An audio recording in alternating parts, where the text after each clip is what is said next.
C'est un château qui a été construit en 1722 par Germain Boffrand, qui était l'architecte du duc Léopold et de Louis XV.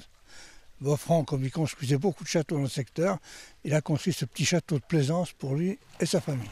Ce château, c'est celui de Tuilières, entre Darney et Contrexéville, un monument mais aussi un cabinet de curiosités à découvrir à l'occasion de son 300e anniversaire cette année, le temps d'une visite avec Jean-Marc, le régisseur des lieux. Et il y en a des histoires à raconter dans ces murs. Les nids de pigeons que vous voyez là, toute la partie-là date du Moyen-Âge. Construit sur les ruines d'un précédent château dont il reste le pigeonnier, Tuilières porte la marque de l'architecte du duc de Lorraine, Germain Boffrand, avec ce salon ovale particulièrement remarquable et son lustre de baccarat monumental. Et par exemple, il a mis le grand salon, il l'a mis au rez-de-chaussée. En général, dans un château, le grand salon est au premier étage. Lui, il a mis ça au niveau du sol. C'est pas mieux.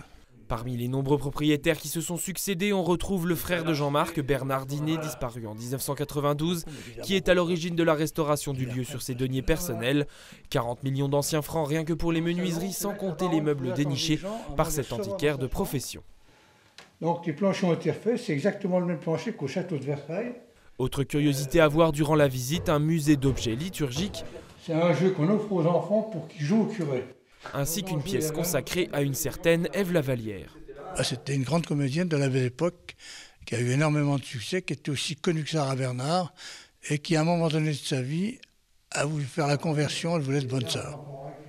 Moi, quand on était une cocotte, c'est pas facile de bonne sœur. Une célébrité d'après-guerre qui n'a pas vécu au château de Tuilières mais a connu les murs de celui de Saint-Balmont dont on aperçoit les tours depuis le parc. On viendra même d'outre-Manche pour immortaliser la bâtisse et ses recoins, le temps d'une scène macabre pour le 7e art.